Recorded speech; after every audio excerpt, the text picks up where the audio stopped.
যুবকের বয়স মাত্র 22 বছর বয়স, মাত্র 22 বছর বয়স, বেশি বয়স না। মায়ের একটা স্বপ্ন, এই সন্তানকে নিয়ে গিরেছিল গোটা জীবনটা। মা যতদিন বাঁচবে সন্তানকে নিয়ে চলবে। ঈদের পূর্ব একটা মুহূর্তেই সন্তানকে দুনিয়া থেকে চলে যেতে হয়। মা পাগল পারা হয়ে যায়। যুবক ভাই, এই যৌবনকালটাকে তোমাকে অযথা নষ্ট করার জন্য আল্লাহ দেয় নাই। আল্লাহর নবী বলেন, কিয়ামতের দিন 7 শ্রেণীর মানুষরা, 7 শ্রেণীর মানুষরা আল্লাহ তাআলার আরশের ছায়ার নিচে বাস করবে। কয় শ্রেণীর? আরো জোরে বলেন, কয় শ্রেণীর? যেদিন সমস্ত মানুষরা দিশেহারা হয়ে যাবে, সূর্যটা একেবারে আধা হাত উপরে থাকবে, মানুষের মগজগুলো টকবক টকবক টকবক টকবক করবে। আল্লাহর নবী বলেন, ওই দিন 7 শ্রেণীর এক ধরনের যারা আল্লাহ তাআলার আরশের নিচে পাবে। আল্লাহর পয়গম্বর বলেন, ওয়াশাবুন নাশা বিইবাদাতিল্লাহ, যেই যুবকরা, যেই যুবতীরা যৌবনকালে আল্লাহর ইবাদত করেছে। সুবহানাল্লাহ। এ আমার যুবক ভাই, তুমি মনে করেছ তুমি 50 বছর, 60 বছর, 80 বছর হায়াত পাইবা। তোমার মতো কত যুবক এই দুনিয়া থেকে 20 বছর 15 বছর বয়সে চইলা যায়, ঠিক কিনা? ঠিক কিনা? আরে 1 বছর হবে না, আমার নিজের চোখে দেখা একটা ঘটনা। ছেলেটার বয়স হলো 22 বছর। কয় বছর? 22 বছর বয়স। বাবা নাই। কে নাই? বাবা নাই।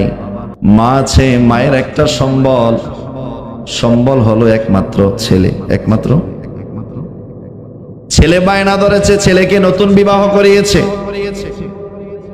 ছেলে বায়না করেছে, মা আমাকে একটা বাইক কিনে দাও। অনেক রিকোয়েস্টের পরে শেষ পর্যন্ত ছেলের আবদার রাখার জন্য একটা বাইক কিনে দিয়েছে, জমি বিক্রি করে। বেশি দূরের ঘটনা না, মতলব এই থানার ঘটনা, নারায়ণপুরের নিকটে। তার মামা আমার একান্ত ঘনিষ্ঠ মানুষ। এই যুবক বাইক কিনেছে ঈদের আগে, গত রমজান বা কুরবানিদের আগে হবে। বাইক দিয়ে সে ঢাকায় যাবে মার্কেটিং করার জন্য। নারায়ণপুর এবং নায়ারগাঁর মাঝামাঝি যখন সে গেল, যাওয়ার পরে বাস অ্যাক্সিডেন্ট করে ওই যুবককে ওখানেই শেষ করে ফেলল।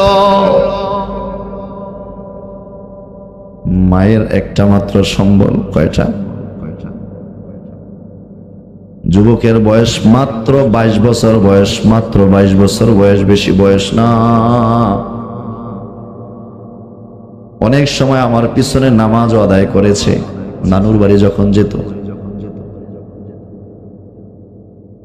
মায়ের একটা স্বপ্ন, এই সন্তানকে নিয়ে গিরেছিল গোটা জীবনটা। মা যতদিন বাঁচবে সন্তানকে নিয়ে চলবে।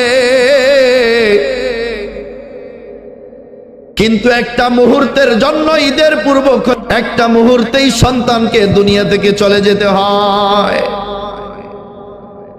মা পাগল পারা হয়ে যায়।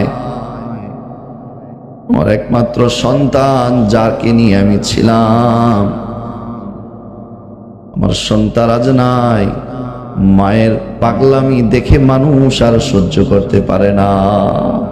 নতুন বিবাহ করেছে, 1 বছরও হয় না এই সময়। এ যুবক, তুমি কি চিন্তা করেছ? তুমিও তো রাস্তায় চলো, তুমিও তো এদিক সেদিক যাও। তুমি কি মনে করেছ তোমার হায়াত কি বেশি হবে নাকি? এই গ্যারান্টি তুমি দিতে পারবা না। দুইটা পা ধরে বলি ভাই, তুমি জানো না তোমার হায়াতটা কখন যেন চলে যায়। যুবক তো চইলা গেল, স্ত্রী অন্য জায়গায় বিবাহ বন্ধনে আবদ্ধ হয়ে গেছে। মা কিছুদিন কাঁদছে, এখন ঠিক হয়ে গেছে। কিন্তু সন্তান তো চইলা গেল, যুবক তো চইলা গেল, যে আর কখনো আসবে না। আসবে?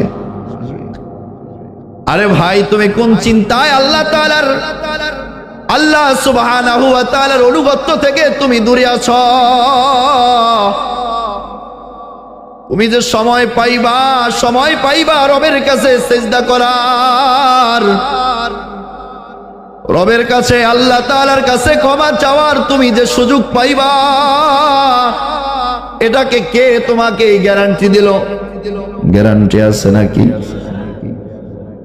ও আমার যুবক ভাই, এজন্য রাসূল বলছেন, ও শাবাবুকা ক্বাবলা হারমি, বৃদ্ধাকাল আসার আগে যৌবন কালকে কাজে লাগাও।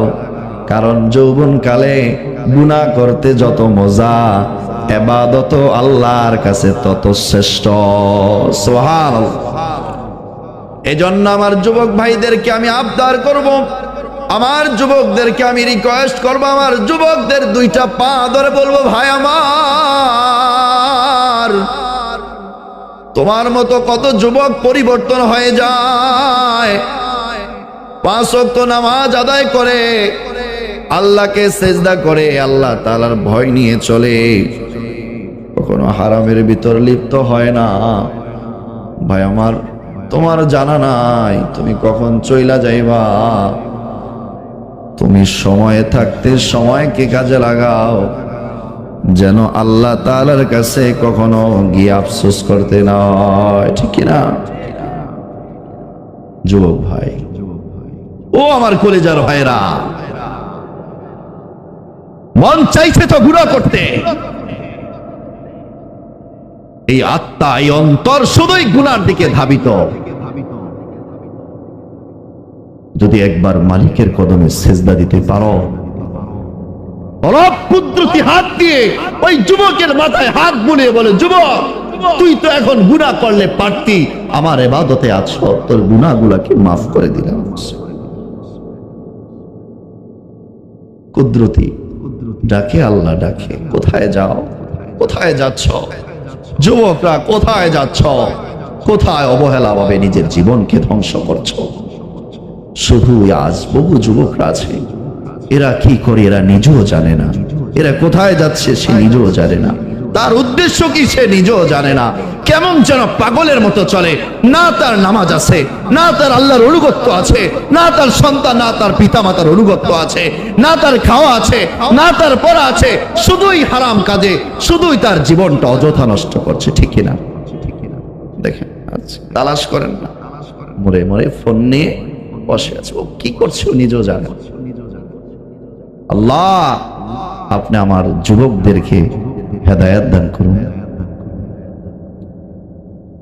রাসূল সাল্লাল্লাহু আলাইহি ওয়াসাল্লাম বলেন, 2 নাম্বার প্রশ্ন, আল্লাহ সুবহানাহু ওয়া তাআলা কিয়ামতের দিন বলবেন, ও শাবাব, ও আমার যুবকরা, ও মানুষরা, যৌবন কালটা কোন কাজে কাটাইলা? আমার যুবতী বোন যারা আছো, তোমাদের যৌবন কালকে কোন কাজে কাটাইলা? এই হিসাবটা রব নিবেন, নেওয়া ছাড়া কোনো বান্দা এক কদম সামনে অগ্রসর হতে পারবে? খেয়াল করুন, খেয়াল করুন, কথা বলছিলাম, কিছু নিতে হবে, ঠিক না? কিছু নিতে হবে।